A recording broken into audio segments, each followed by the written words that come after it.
pledge will be led by the gentlewoman from Texas, Ms. Johnson. I'm here this morning just to address education. How do we know? Because the people have told us so.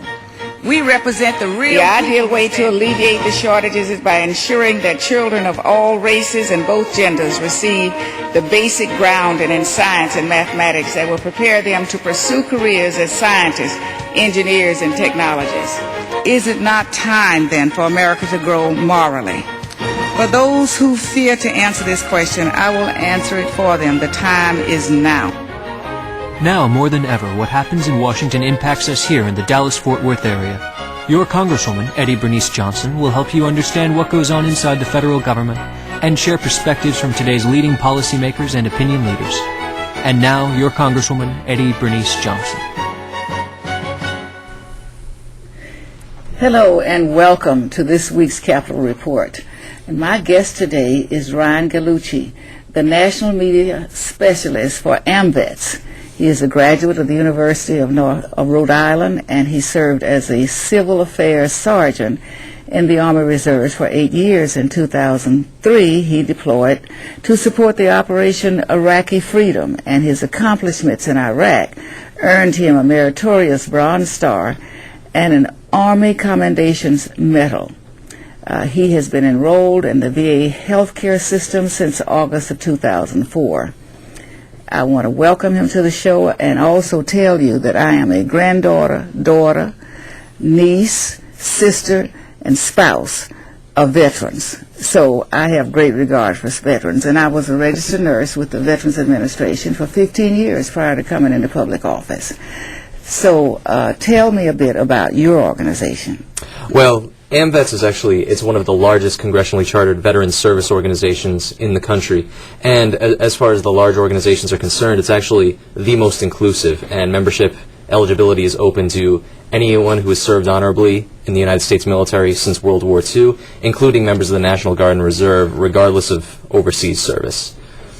And so a lot of what our organization does is we have about 1,400 posts around the country and about 250,000 members. And so largely what we're doing is we're serving veterans in communities around the country, including in Dallas, where we have 17 posts. And also we do a lot of advocacy on Capitol Hill. You may have seen our legislative director, Ray Kelly, in a number of the hearings testifying on behalf of our veterans. And also we have service officers around the country to assist in VA claims and a number of national programs. And how do you reach out to the veterans? Is it word of mouth between veterans? Or? Well, we actually have a number of ways that we reach out to veterans. AMVETS has traditionally been a family-oriented organization, so when we're in communities, it's not only the veteran, but also the veteran's spouse, the veteran's sister, mother, through the Ladies Auxiliary, and also their children can become involved with Junior AMVETS and the Sons of AMVETS.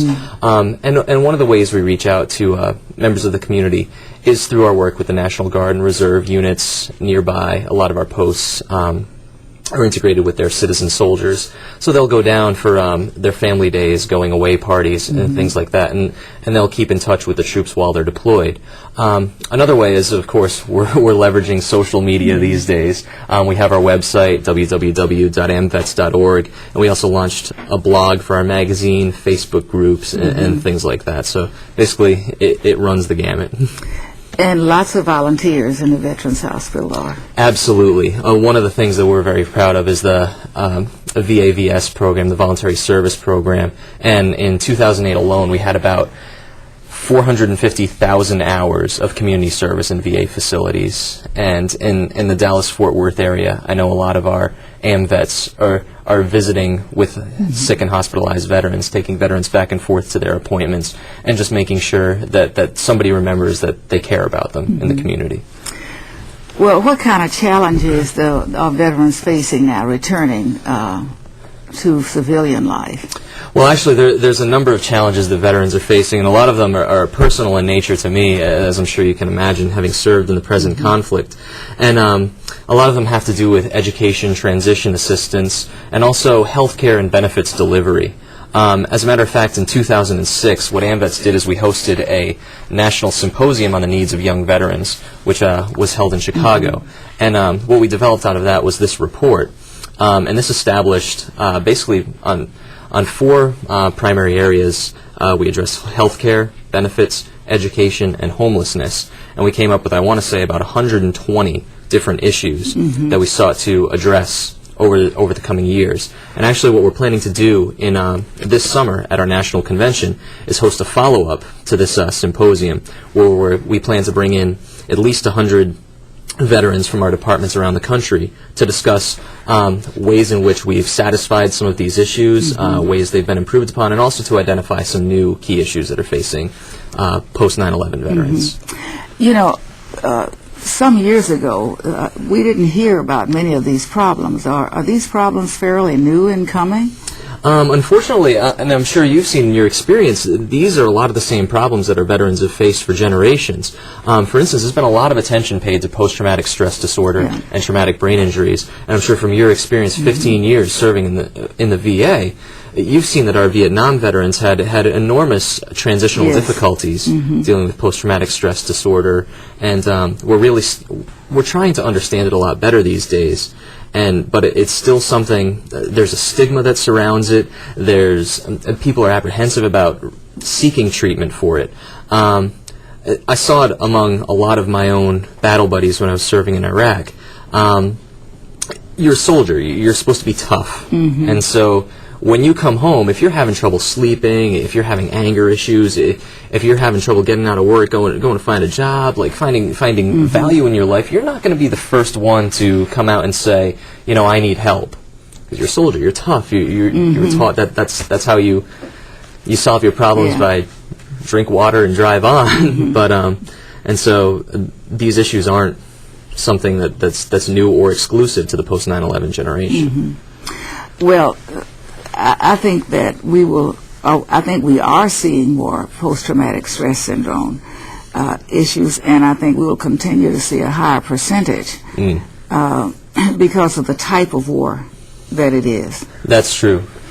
And what you have is a lot of counterinsurgency operations, and one of our missions is to win the hearts and minds. So you have your troops on the ground, and this becomes personal in nature to them, and a lot of the trauma that you'll deal with, it's something that'll stick with you for a long time. Yes. Now, what is transition assistance? Now, transition assistance, it's multifaceted. People throw around that word a lot, but a lot of what it has to do with is when you're coming off of active duty, how do you readjust into whether you're going to go into civilian life or whether you're going to go into the Guard and Reserve, whether you have all the tools necessary to transition out of military life back into the civilian world. Because military life, it's very structured.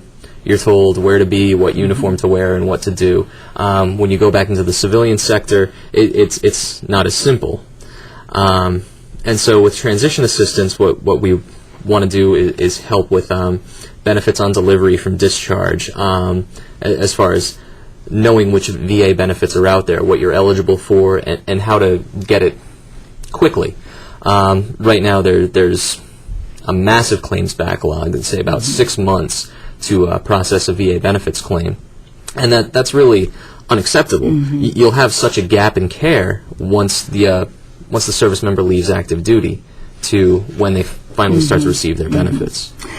And I just imagine some of the military people have deployed more than one time to the war scene. Yes.